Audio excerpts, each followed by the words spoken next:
Normal Show Live is intended for responsible adults only. We advocate for the repeal of marijuana prohibition for adults. We discuss the science, culture, and controversy about America's marijuana laws. We do not advocate or encourage any illegal activity and advise all listeners to learn their state and federal marijuana laws by visiting NORML.org, NORML.org. Opinions and claims made by guests and advertisers of Normal Show Live are their own and do not necessarily reflect the philosophy and policies of Normal. Listener discretion is advised.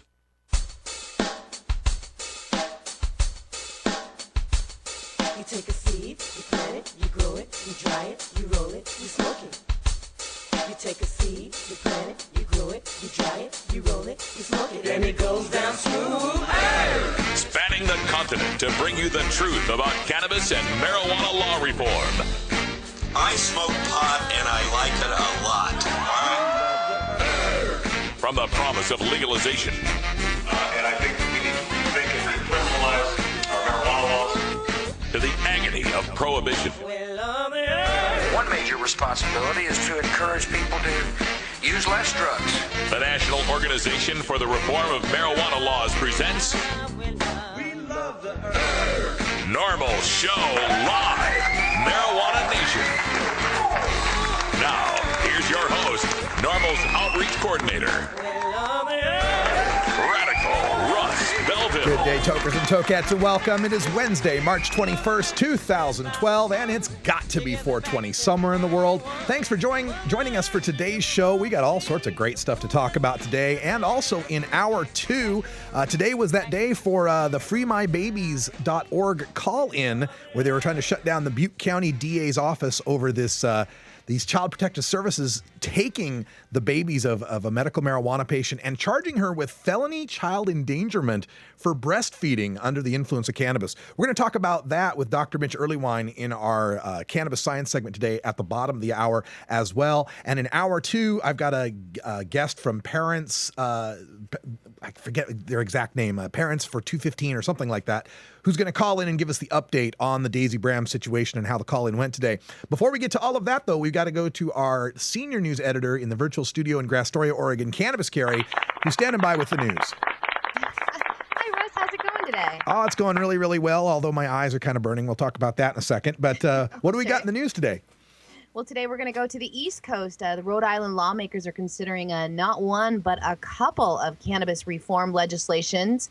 Also, we're going to go to Connecticut, where a new poll shows overwhelming support for some cannabis reform there. We're going to look at a new study that shows the effects of cannabinoids on late-stage AIDS patients. And also, we're going to go to San Francisco, that their Department of Health put out some confusing rules this week. We're going to talk about that as well. All right, all that coming up in the hemp headlines right after this first break. Also, I've got a news story on a judge from Texas who got busted in a Texas hotel room smoking weed.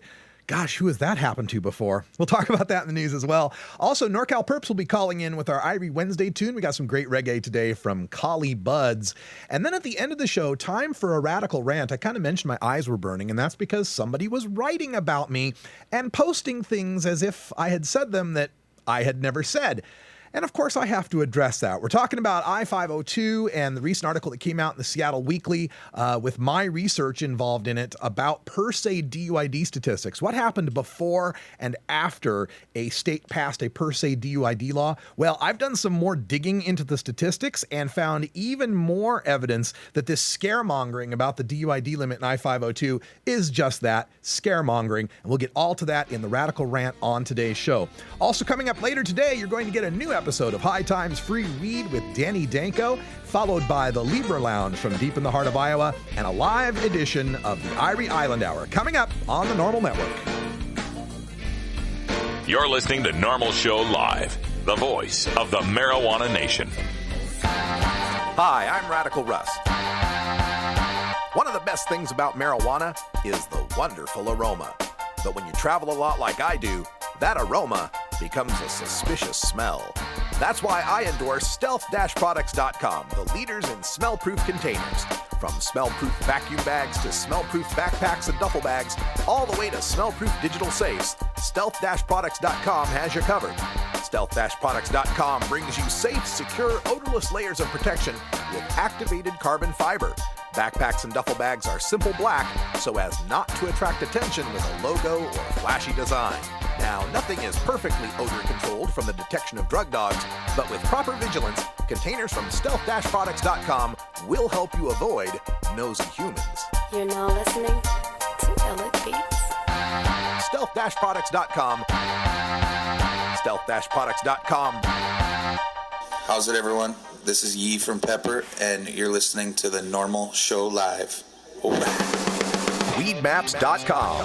I'm Radical Russ from NORML. In my job as outreach coordinator, I travel every month, and when I'm on the road, I need a fast, accurate way to find the medical marijuana dispensaries in the area. So I turn to Weedmaps.com.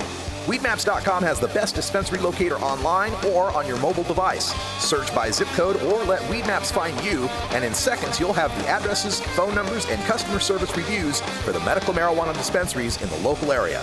Weedmaps.com also has a section devoted to helping you find a doctor who understands and recommends medical marijuana under your state's law.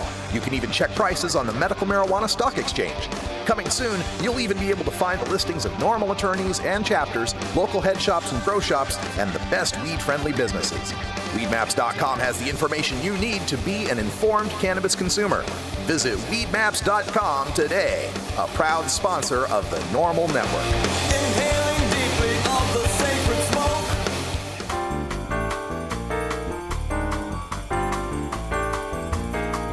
Medical marijuana, industrial hemp, consumer cannabis. It's time for this week's NORML News with Cannabis Carrie. It is indeed. The state of Rhode Island is looking at legalization of marijuana today. A House Judiciary Committee is reviewing legislation today that would make marijuana legal under an alcohol-style regulation and tax system. It would also remove the criminal penalties, associated with possessing and using cannabis. The law they are considering has a 21 and over age restriction on who could possess marijuana. The bill would have marijuana retailers applying for annual licenses, and they could sell marijuana for $5,000 annually. The wholesalers of marijuana that would supply those retail shops would pay a $50 per ounce excise tax. Citizens over the age of 21 would be allowed to grow up to 3 plants for personal consumption, but they must tag them and pay $100 per plant for the right to grow them. The House Judiciary Committee will also be reviewing a decriminalization measure this week that would replace criminal penalties for possession and use of cannabis with a civil fine not to exceed $100. Now, there were similar bills to both this legalization measure and the decriminalization measure that were introduced last year in the Rhode Island legislature, but none of the cannabis reform bills from 2011 ever received a vote. We will let you know if the Rhode Island legislature has become more progressive about marijuana law reform this year. Okay, so did they have a limit on possession there? Did I miss that, Carrie? I think it's an ounce. Okay, so only an ounce of possession, only 3 plants, retail sales, wholesalers that have to pay licenses. By God, that's not true legalization. I can't vote for that. Oh, wait, hold on. I'm sorry. The judges have informed me. Yes, indeed, that is true legalization.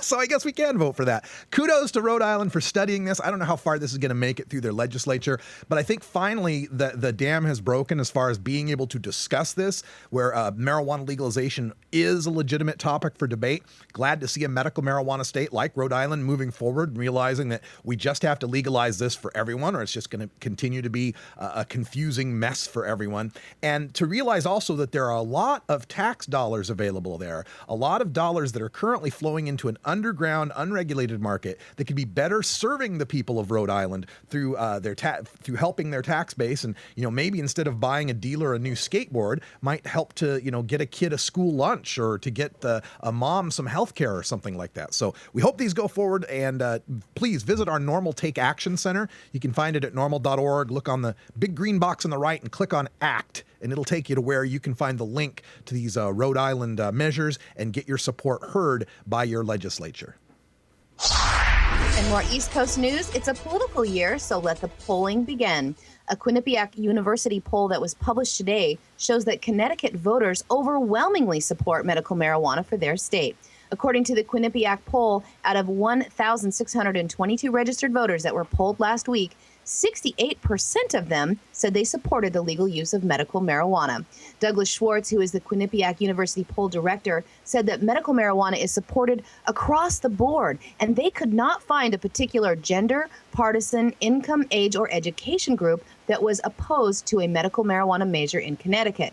Now, also on that recent poll, voters were asked about allowing the sale of alcohol on Sundays, something that's illegal right now. Governor Daniel P. Malloy has been pushing to pass a law that allows the sale of alcohol on Sundays, and that law has recently made it out of committee. But unlike allowing medical marijuana, Connecticut voters aren't quite sure they are ready to handle the public having access to liquor on a Sunday. Only 54% to 42% supported a change in the Connecticut alcohol laws. Surprisingly, it is a group of 50 liquor store merchants who are fighting the governor to keep the Sunday liquor law as is. They say the move would allow the largest companies to profit and exclude the small mom and pop shops. Also up, Connecticut voters oppose gas stations to be allowed to sell beer by a 63 to 35% margin. So it looks like on this one, marijuana comes out the winner over alcohol. Yeah, 68%, 2 out of 3 people supporting medical marijuana. Yeah, they can only get a 54% for selling alcohol on Sundays. And that's just amazing. But actually, not really. It suggests to me people are a little better informed about the differences between marijuana and alcohol and realize that granting more access to alcohol is going to lead to more harms, whereas granting more access to medical marijuana helps reduce the harm that patients are facing from their prescription medications or from being undertreated. So maybe at this point, the polls are starting to match reality. And new rules proposed by the Department of Public Health in San Francisco is targeting medibles, oils, tinctures, keef, and hash in medical marijuana dispensaries in the area. It's a little confusing, but the memo sent to several dispensaries this week from the Department of Health had the heading Medical Cannabis Edibles Advisory and recommended that dispensaries, quote, do not produce or dispense syrups, capsules, or other extracts that either require concentrating cannabis active ingredients or that require a chemical production process, unquote. The medical marijuana community has embraced concentrated forms of marijuana such as tinctures and oils for the medicinal benefits one can receive without requiring a patient to smoke marijuana. The new memo isn't exactly popular in the Bay Area. The memo tries to address marijuana edibles, or medibles as they are marketed, and is targeting orally taken marijuana products, as they say, to, quote, avoid potential hazards associated with edibles pending the development of a statewide regulatory approach. Now, they are asking the dispensaries to limit the production of medical cannabis edibles to non-hazardous foods, such as baked goods, candies, and teas that are clearly labeled medical cannabis edibles. Now, the memo does not mention what it considers a hazardous food. Most of the dispensaries getting the letter will probably just ignore it. A department spokesman said that there is no enforcement mechanisms, and so it is not effectively a ban. Americans for Safer Access said that the vapor pens are becoming popular among patients and that they use concentrates, and that patients who can't smoke or even vape cannabis can use keef and hash, even stirring it in hot chocolate or other drinks, as the only way for them to get the health benefits of marijuana. Now, the new rules also seem to conflict with city medical marijuana laws that allow cannabis to be dispensed for medical purposes and defines cannabis as, quote, all parts of the cannabis plant. One more thing worth mentioning here, Russ, using chemical solvents like butane to make concentrates is already illegal under state law. Water and carbon dioxide gas extractions are both safer, and they are both currently legal in California. Yeah, that illustrates a lot of the confusion there is over hash oil, keef, preparations and so on from state to state. Every medical marijuana state's different on the issue, and some of them will say, all preparations of cannabis are legal, any preparation thereof. Others treat hash and marijuana differently. So please do learn your law on this one. I do like the part about not putting any concentrates into hazardous foods. By God, don't do that. Only the unhazardous foods. That's an important note.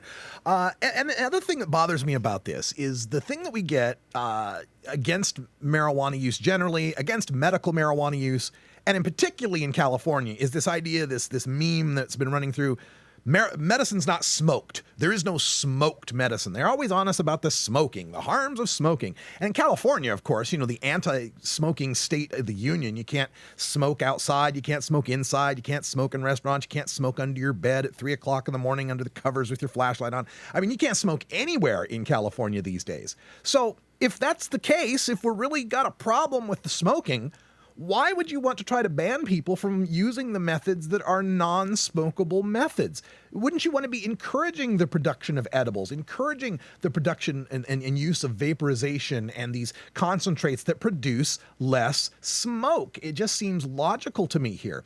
And speaking of those little pen vaporizer type devices, I think really there's a part of me that thinks that's part of the problem, is that our technology as tokers is getting to the point where we won't be detectable, where we're going to have these little vapor pens that don't look like a guy holding a joint, or have all the problems associated with a big portable vaporizer, and we're going to be able to get away with it. We're going to be able to vaporize and use our cannabis in places where they don't particularly want it, and it's against this technology. That's the reason why they've got the problem, suddenly have the problems with the oils and all of that, is because we once again are smarter than our opponents and are finding ways to get our medicine no matter what they try to do about it.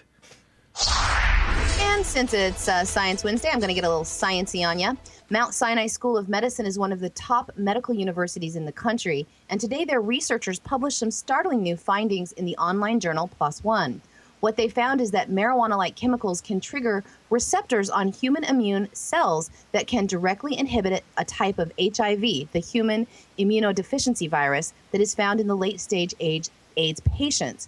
Marijuana has long been used as a treatment for AIDS-related symptoms. It can be used to manage pain, help with debilitating weight loss that comes with the disease, and help combat appetite suppressant. Those are all common side effects that are common in advanced AIDS. Now, this study looked at the marijuana receptors that are found on immune cells, the cannabinoid receptors CB1 and CB2, and monitored how they could influence the spread of the virus. The scientists working on the study are looking to develop drugs that can slow the progression of AIDS.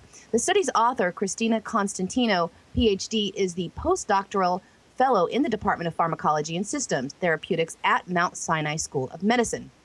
She said that going in, they already knew that cannabinoid drugs like marijuana has a therapeutic effect on AIDS patients, but they wanted to explore the cannabinoid receptors to try and target them for pharmaceutical interventions that would treat the late-stage AIDS patient and try to halt the progression of the disease without, as Dr. Constantino says, quote, the undesirable side effects of medical marijuana. Now, here is how the cannabinoids work to combat the spread of HIV.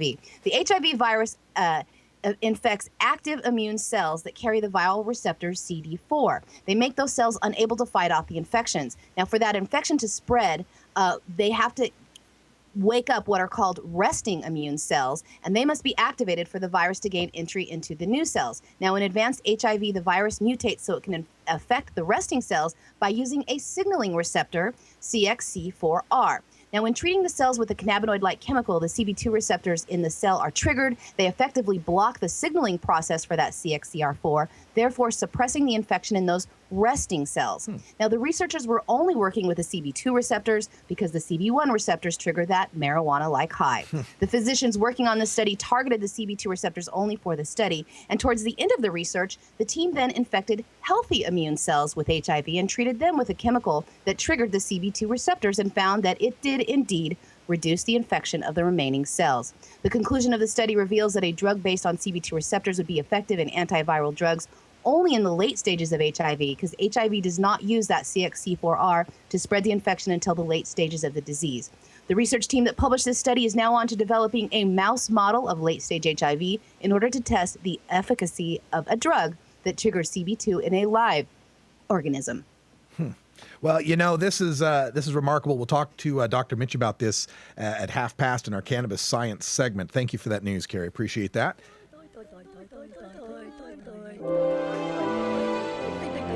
Stupid Stoner Stories. As a public service, NORML reminds you that smoking marijuana will not make one stupid. However, some stupid people do smoke marijuana. Don't be one of those stoners that make the rest of us look bad. Learn your lesson from today's Stupid Stoner Story. All right, this one just in. We go to our Freddie Farrock Stupid Stoner Story correspondent. This just in from Texas. Guadalupe County Judge Mike Wiggins announced Tuesday morning he will resign from his position. Wiggins was charged with misdemeanor marijuana possession after an incident at a College Station hotel. Police reports show Wiggins was attending a conference at the Hilton Hotel when a bellman reported smelling what seemed to be burning marijuana on the 5th floor Monday night. Security traced the smell to a room where the 58-year-old Wiggins was staying. Police say Wiggins consented to a search, which turned up a grinder, rolling papers, and a plastic bag of what appeared to be marijuana. He was released on a $3,000 bond. The retirement announcement was made during a regularly scheduled commission court hearing.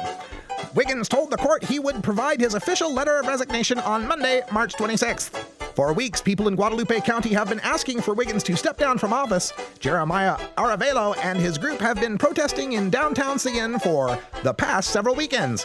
We decided to name the rally Wiggins Out.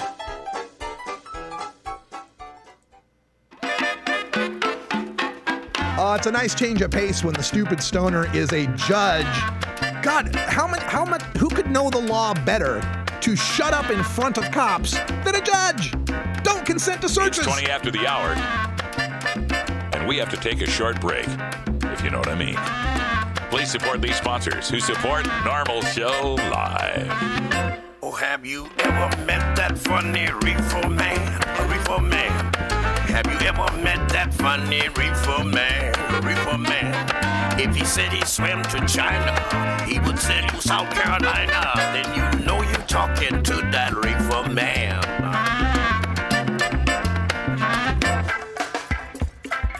I'm Sub Cool from Team Green Avenger. At TGAgenetics.com, we are working on the leading edge of medical strains. Our strains are rigorously tested for THC, CBD, THCV, and other critical cannabinoids. Know your grow. Check out our genetic diversity at TGAgenetics.com, the home of Jelly Bean, Jack the Ripper, Vortex, and other award-winning cannabis strains. You have made me very angry indeed. Georgia. Hi, this is Willie Nelson. Alcohol prohibition didn't work in the 1920s, and marijuana prohibition isn't working today. It's time we stopped arresting responsible marijuana smokers. It's the fair thing to do. For more information, contact NORML, the National Organization for the Reform of Marijuana Laws. Call toll-free 888-67-NORML or visit their website at norml.org.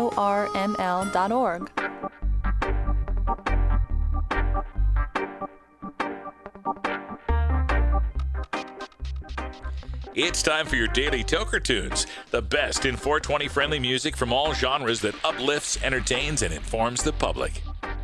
Today we get tunes for Irie Wednesday, our celebration of that mellow vibe we find in the best of reggae, ska, calypso, and Latin music. If you'd like to submit your song to be played on Normal Show Live, send it to us at stash@normal.org. Now here's some more great independent marijuana music for today's Daily Toker Tunes. Hey folks, you know our music editors work really hard to bring all this music to you every week, and none does a better job than our own NorCal Perps. Kyle calling in from the Bay Area. How you doing, Kyle? Not too bad. Thanks so much for that, Russ. We try and bring you guys as much good music as we can. That's a lot of fun, you know, and the folks have been getting involved with this. You know, Herb Thrasher does his rock show, and Kaliko does a Irie show tonight, and they're starting to get in with these record labels and these bands, and I think, you know, NORML's going to be a really big vehicle for promoting independent music, you know, freedom-loving artists. I'm really happy to be a part of this, and thank you so much for being a part of it. Oh, well, thank you for the opportunity, Russ. Hey, no problem. So what's happening down in the Bay Area for you? Any big changes? Not much, you know, like that story you were just talking about with the edibles. I actually recently noticed that in San Francisco when I was in a collective. I was waiting and saw some vendors coming in there and, you know, trying to vend their edibles as they normally do, and completely shot down. You got to go pretty much essentially be working with one collective now as a vendor. You can't be vending to multiple places. It's going to be, there's going to be a lot of changes out here soon. It's so weird too, because, you know, Colorado's taken kind of the opposite tack. They've got, you know, the medical marijuana infused product manufacturers all over the place. They seem to be going that direction. And now California can't decide whether they want you smoking, whether they don't want you smoking. Is hash good? Is it not good? God, what a mess.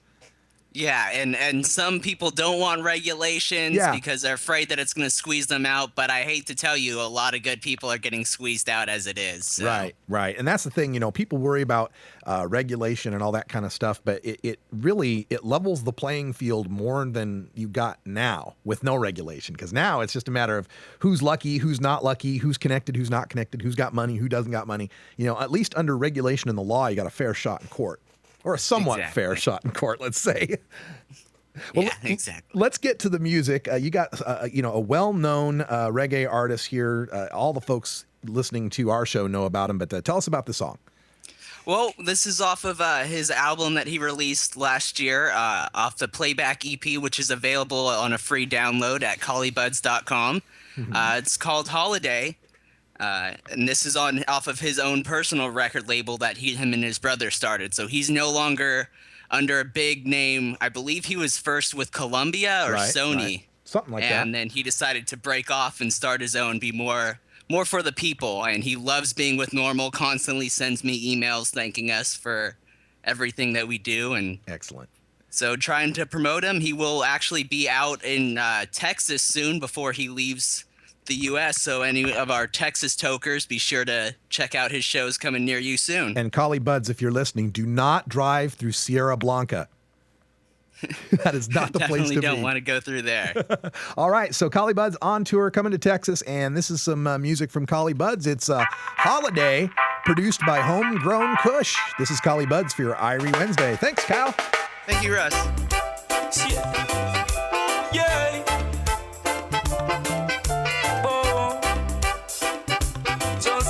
A nice time, living up week to week. Friday come a little paycheck. 9 to 5 it ain't working out, so gotta take a little time out for myself. Weekend come, tell the boss to take a rain check. Cause the overtime it ain't working out, so gotta take a little time out for myself.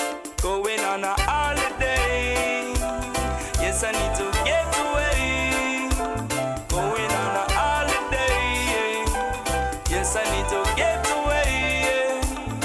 Too much labor, hard work, I'm in need of a raise.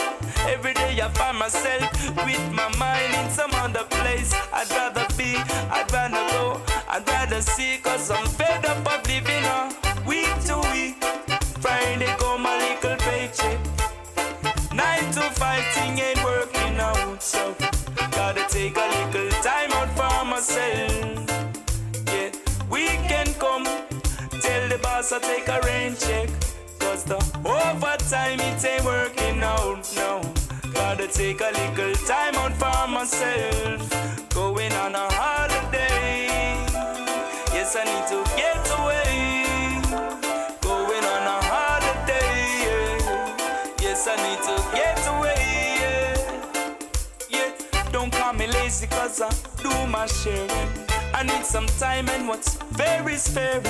It's 5 o'clock, I'm done, that's it, I swear. If the boss asks me one more thing, you know I don't care. Oh no, I don't care.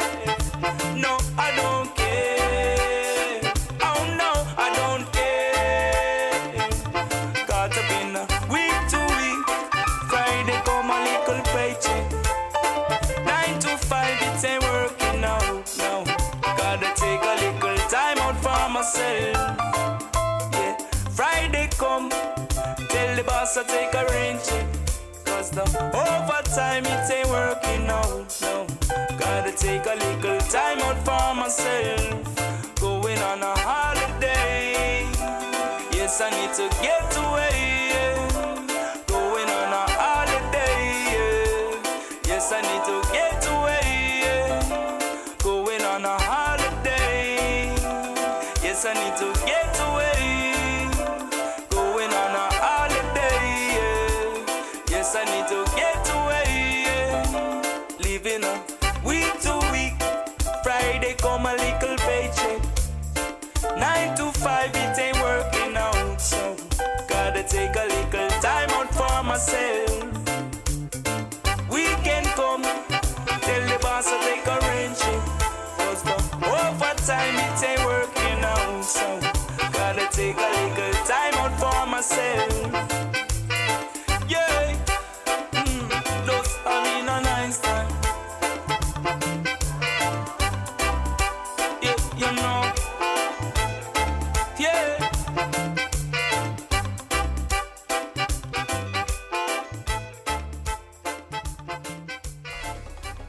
Hey, tokers and tokettes, this is Radical Russ from NORML Show Live. We're proud to be the voice of the marijuana nation and proud to have you on our team. Now, you can represent NSL in your own NORML Show Live gear from handmadeapparel.biz. Adam Hand of Handmade Apparel is one of us and a huge supporter of our show. He's designed the classic blockhead line of NSL shirts, hoodies, hats, and more. Worn by Radical Russ, Cannabis Carry, and Ganja John on the show and at live events, the designs feature their iconic logos and the "It's got to be 420 somewhere in the world" tagline. Proceeds directly benefit NORML Show Live and HandmadeApparel.biz, one of our community's strongest supporters. You can also get your Cannabis Cure UK, Ganja John Show, Irie Island Hour, and more gear from the NORML Network at HandmadeApparel.biz. Visit HandmadeApparel.biz today.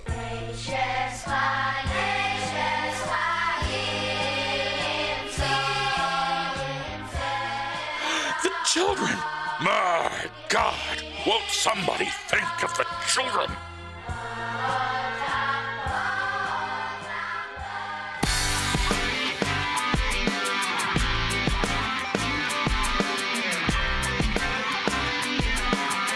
Been busted? Need a lawyer? Call the NORML Legal Committee for an attorney near you. Find one at norml.org. Remember, attorneys are cheaper than a lifelong criminal drug record. It's that freedom. I'm free to. Who would you rather your kids talk to about drugs? You? Or some guy? When your kids find out you've been lying to them about marijuana, who will they trust? Let's have a rational discussion about drug reform. Let's tax and regulate marijuana, restrict youth access, and create safer communities.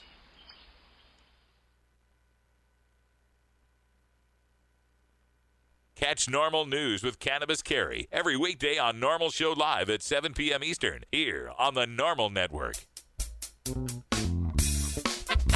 It's time for NORML Show Live's Cannabis Science with Dr. Mitch Earlywine. Dr. Earlywine is a professor of psychology at the State University of New York in Albany and the author of Understanding Marijuana. Now here's your dose of cannabis science. All right, we're going to have to get a lot of cannabis science in a little bit of time. So welcome back, Dr. Mitch. How are you? Having a great day. We reported earlier, Carrie reported in the news about this new study that has come out just breaking about a marijuana-like compound being used to treat late-stage HIV. And I was just wondering if you followed up on that study and anything else you can tell us about it. As Carrie mentioned, the results are still preliminary. It's really, really promising. I talked to one of my pals who does simian HIV research. He says it's too early to start getting excited, and they're just worried that people are going to take this and assume, like, now all bets are off and they don't have to have safe sex anymore. We really don't want to see that happen.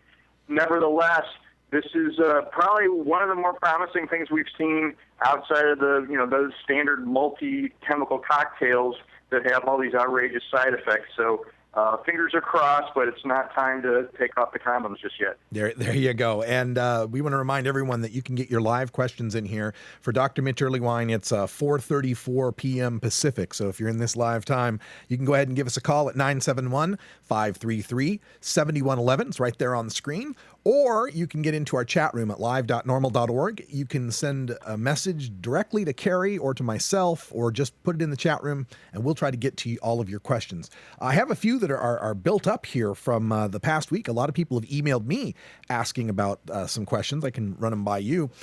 Today, there was a major protest of the Butte County District Attorney's Office, who are prosecuting a medical marijuana patient named Daisy Bram.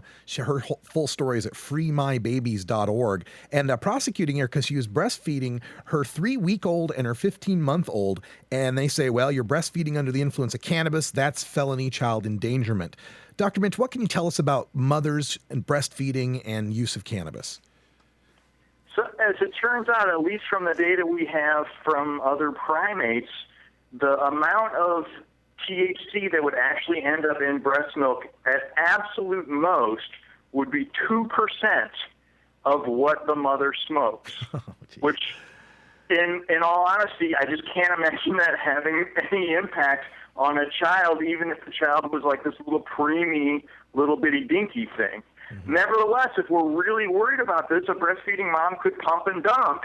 If she happened to get high once in a while, pump that next breast milk and throw it away, and then just go to the subsequent breast milk that's going to build up later, and there would be essentially no THC in that. So the idea that this is felony child endangerment is just more alarmist insanity, and I think it's really disappointing and upsetting. Yeah, every time we get to these kind of scare stories about mothers and cannabis, I just can't help but think of all the little hippie kids I see at HempFest, or all the Rastafarian babies out there. It's like, how did these folks not go the way of the dodo bird if there was any sort of major problem with marijuana use and raising kids? I mean, we don't have any evidence that it's harming these kids, even if they are getting that 2%, right? Well, and in fact, we have data suggesting even when they're still inside the mother's body, it's incredibly difficult to detect negative consequences with that, even though, I did mention that it does tend to increase rates of ending up in the NICU, and now I'm all as paranoid as everybody else. We're still talking about something that's really minor, even when the baby's right inside. Mm-hmm. So this is clearly an exaggerated situation. Yeah, more fear-mongering, more scaring of expectant mothers. And of course, the negative side effect of this is mothers that hear about this prosecution are going to not want to get involved in their prenatal and neonatal care and be honest with their doctors for fear of getting busted or having their kids taken away. And then the sad thing is then that's never recorded in their medical records, so then when we later try to go back and do studies on this topic, it's going to be all contaminated and make it look like there might be an effect when really there isn't. Yeah, that's something we should always underline anytime we're talking about polls or studies on marijuana. Is the biggest confounder of all is the fact that it's illegal, and you can't really get accurate data or do accurate studies when people are afraid to be honest about what you're asking about. So let's keep that in mind. All right, let me go to a question here. Actually, someone had forwarded me a link to Fox News, and so I didn't click on it. And then they forwarded it to me again, and I didn't click on it. But then the third time, I saw this Fox News link, and it was an interview with the senior managing health editor of FoxNews.com, a Dr. Manny Alvarez, who sat down with the medicine hunter, Chris Killam. And they did an interview, and it's all about the neuroprotective effects of cannabis, and that was the big headline on the story was researchers study neuroprotective properties in cannabis. So what is it that they're just finding out at Fox News about the neuroprotective properties of cannabis? The sad thing is we've been talking about this for over a year now, but basically every cannabinoid we've ever put in a petri dish has these amazing antioxidant effects. So the general, combustion that's basically going on in our bodies all the time that's creating these free radicals when we're digesting and things that, would later put us at risk for some crazy age-related and cancer-related problems, it looks like the cannabinoids really keep those to a minimum.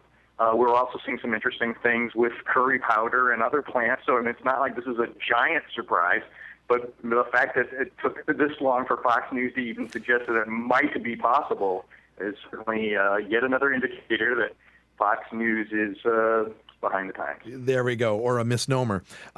It's not exactly news at this point, but glad to see that they're reporting on it. And we're taking calls here at 971-533-7111 if you got a call for Dr. Mitch Earlywine, or you can send them through our chat room where we're now getting some questions coming in. And the first one comes in from Canadude, who wants to know, can you please explain how building tolerance for marijuana to higher regular doses happens with respect to pain control? We've talked about this before, where sometimes too much of a dose isn't as good as the Goldilocks dose. Can you explain that with respect to pain management and tolerance? The curious thing is we've mentioned before that a little dab will do you, but in fact, in an individual session, we've seen that too much actually heightens sensitivity to pain rather than helping it. So keeping the doses smaller has an advantage in each individual session, but also across sessions, chronically, essentially, you're going to develop tolerance really markedly less fast if you keep those doses small. So the tacit assumption, especially among Americans, is, more is always better. But it turns out, in this case, both acutely and chronically, a little less actually does work better. And in part it's because there's this sort of biphasic response of the cannabinoid receptor to THC, so that you have a big response in the beginning at low doses, and then it kind of backs off later, much like you notice sometimes in response to sativa as a sort of stimulating effect and then later a sedative effect. It's a good parallel. All right. Now, to throw you a little bit of a curveball here, we have a birthday question from our birthday boy in the chat room, Normal Stereotype, who just turned, 13, 14? No, I'm kidding. I'm kidding. He's late 20s, I'm sure. But he's got a question here. He knows that you wrote the book on Humor 101 and spent time as a stand-up comedian, so he just wants to know, what's your favorite one-liner? Henny Youngman goes to the airport and says, "Can you send this bag to Los Angeles, this bag to Miami, and this bag to San Francisco?" And they said, "No way, we can't do that." And he says, "Why not? You did it last week." There we go. All right. Loving that one. And how did I not have the rim shot ready for that? I don't know. There's orchestra's a little bit late. So happy birthday to Stereotype. You got your answer. Also, we've got more chat going on about the whole breastfeeding controversy, and Doc Herbalist wanted to know, how about mothers who drink alcohol? How much of that gets passed on through breastfeeding? So it's interesting because that literature is nowhere near as extensive. Everybody has sort of taken that as a done deal, but it's looking like in the double digits percentages more. And of course, infants are markedly more sensitive to alcohol. So it's not only that more alcohol actually ends up in the breast milk, but the impact of alcohol on an infant is so much worse. So anything in that 10 to actually I've seen up to 18% range, which pharmacologically doesn't even make any sense. But clearly the contribution to the breast milk gets bigger, and more importantly, the impact of alcohol on an infant is markedly worse. All right. And we got another question here, and this one hits home for one of our chatters and a major contributor to the show, Lively Libra, in that we reported yesterday, or Carrie reported yesterday, the Michigan Senate looking at a bill to remove glaucoma as a qualifying condition for medical marijuana. Any thoughts on that? I understand why they would consider it, because we've got such successful eye drops now, but the problem is they just don't work for everybody. They're literally, 80% of the population with glaucoma seems to respond really well to them, but even the cannabis-based eye drops aren't available here in the United States, and so I urge them to not do that, because even if just one person ends up going blind because they can't get the medicine they need, I think that's really just incredibly unfair. Yeah, it's ridiculous. And to me, I commented on it, how ridiculous it seems when glaucoma was the first medical marijuana patient's condition. Robert Randall, that sued for this. Glaucoma was how we all kind of started to understand that marijuana was something that was medical. So how ironic they'd want to take glaucoma out, huh? Exactly. Yeah. All right. We are speaking with Dr. Mitch Earlywine, and if you didn't get a chance to get your question in on today's show, you can always send an email to 420research@gmail.com. That's 420research@gmail.com, or wait until next Wednesday when we do this all over again. You can get into our chat room at live.normal.org or call in at 971-533-7111. And our final question for the day comes from Rukamir. We were talking about tolerance, and it was kind of implied we're talking about tolerance to THC, but does that tolerance also apply to CBD, CBN, and all the others? It's curious because we have no data on CBN at all with multiple administrations, and CBD it also has only been done in animals as far as I can tell, and it really depends on the effect. So it's not so much you become tolerant to CBD as you become tolerant to certain individual effects of it. And unfortunately, we're not even sure what those effects are in animals in a way that can be behaviorally measured. We do see some mild tolerance on some of the antioxidant properties, but it's relatively slow and relatively minor. All right. Well, that does it for our time today on our Cannabis Science segment with Dr. Mitch Earlywine, and we'll do this again next Wednesday. Dr. Mitch, thanks for joining us. Looking forward to next week. When we get back, time for some radical ranting. Stay tuned. You're listening to NORML Show Live, the voice of the marijuana nation. That's the Dirtball from Suburban Noise Records, Cottonmouth Kings. This is NORML Show Live. Keep it right here, yeah. What makes something funny? How does humor impact health and psychological well-being? How can you incorporate humor into everyday life? A concise, reader-friendly introduction to an important but often underappreciated topic in modern psychology, Humor 101 explains the role of comedy, jokes, and wit in the sciences and discusses why they are so important to understand. Psychology professor Dr. Mitch Earlywine draws from his personal experiences in stand-up comedy to focus on how humor can regulate emotion, reduce anxiety, and diffuse tense situations, expose pretensions, build personal relationships, and much more.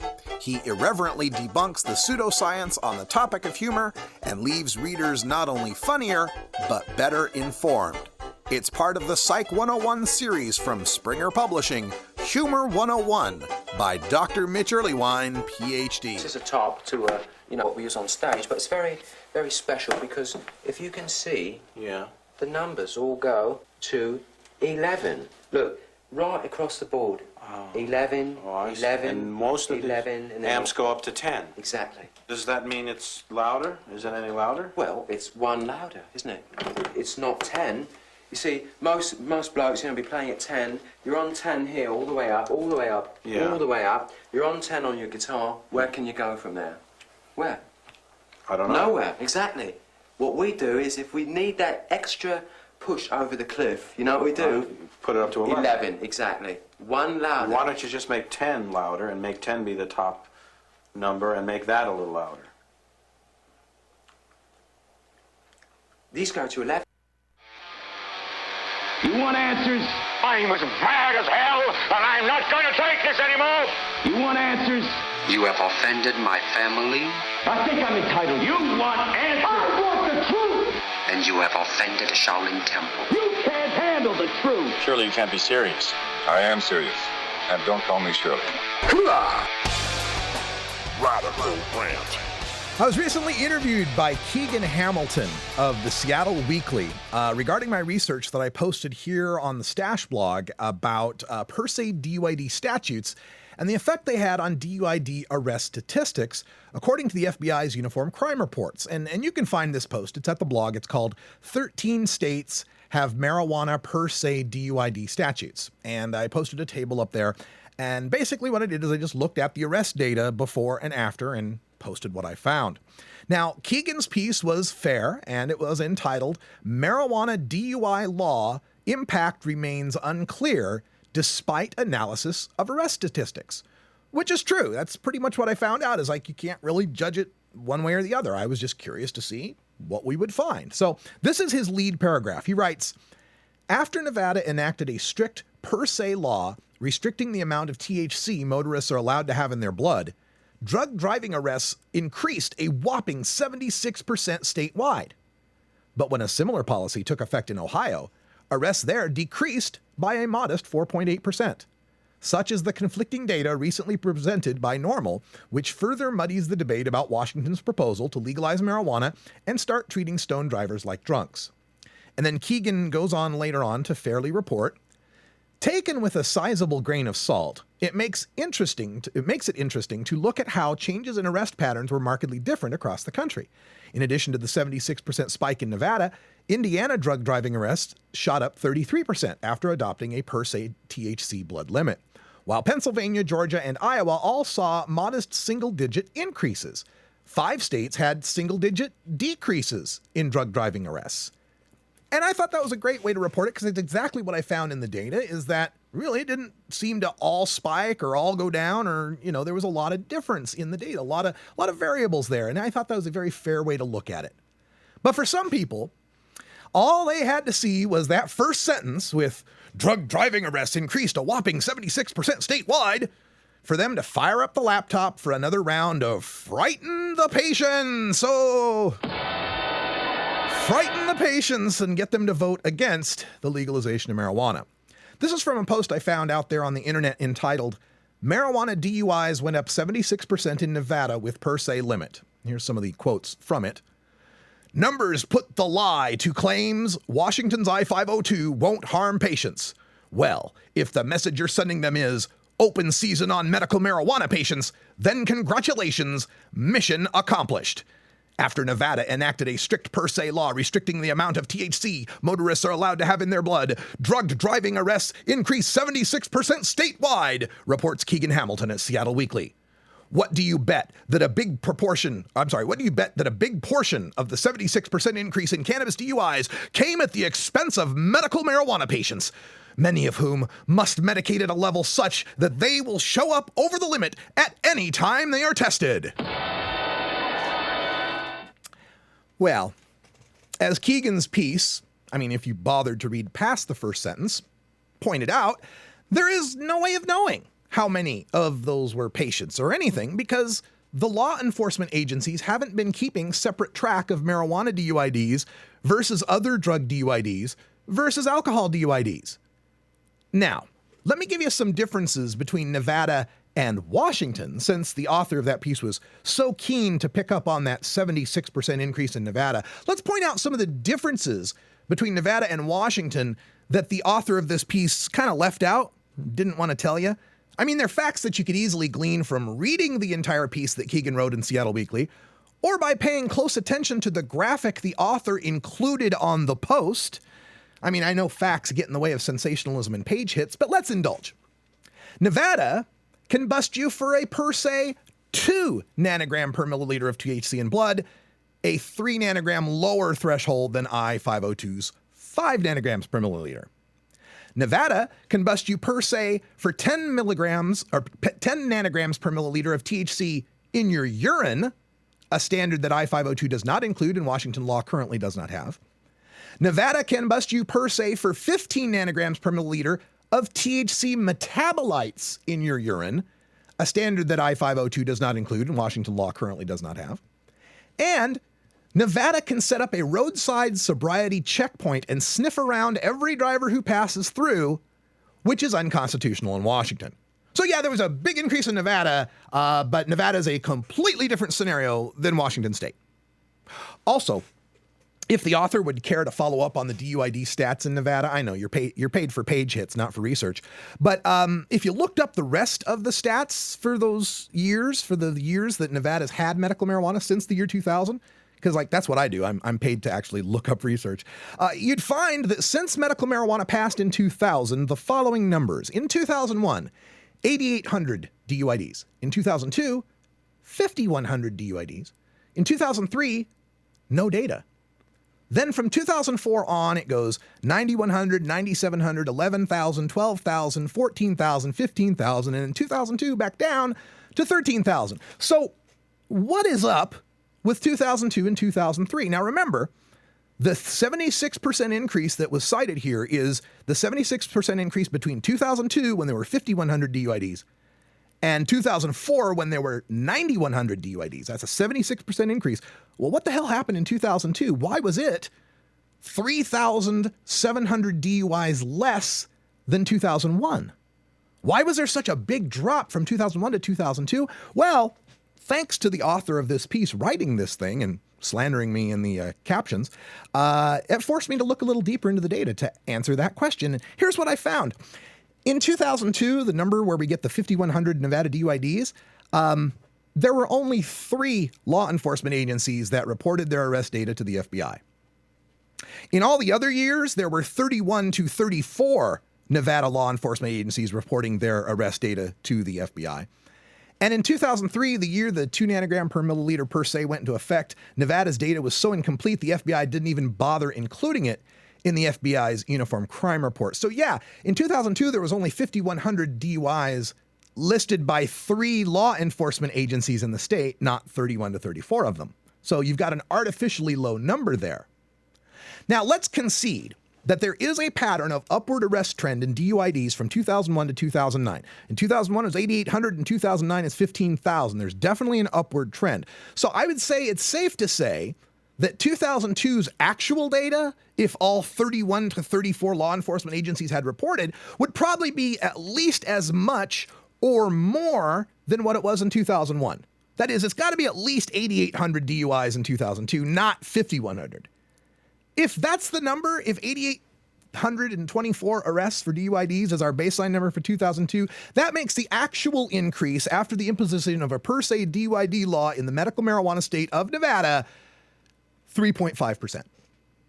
Yep, went up 3.5%, not 76%. Oh, and here's another thing you get if you look deeply into this data. In 2010, the DUID arrests dropped 12%. 12% drop from 15.2 thousand in 2009 to 13.4 thousand in 2010. Why did they drop 12% when Nevada's medical marijuana program registries were quadrupling the number of applications and new applications outnumbered renewals 2.3 to 1? Now, I kind of knew some of this when I wrote my original piece because the FBI always cautions, don't try to gauge year versus year, state versus state, because the reporting is so different. But I decided not to include any of that because I thought people might think, well, Russ, you're trying to cloud the outcome. You're trying to shade the numbers. Nevada looks bad, so you want to, shade it. So I said, all right, I'm just going to make this table. I'm going to point out the exact numbers that the FBI lists so nobody can accuse me of being biased here. But here they are, people pointing out these per se DUIDs, and trying to attack me over this. It's very interesting. And the other thing, too, is that these data, again, don't apply very accurately to Washington at all because none of those other states have legal marijuana. Legal marijuana changes the entire landscape. We can't compare them to these states that still have criminalized marijuana. But since we're illustrating and bringing up the fact that Nevada is a medical marijuana state, that was one of the things he pointed out in the article as well. This is different. Nevada is a medical state. Well, let's take a look at the other significant medical marijuana state in the debate, Michigan. Now, it's true, Michigan's per se passed in 2003 before its medical marijuana law did in 2008, but it's not like those medical marijuana patients in Michigan weren't already toking before the law hit the books. After their per se DUID law passed in 2003, DUIDs dropped 9% from 50,000 to 45,000.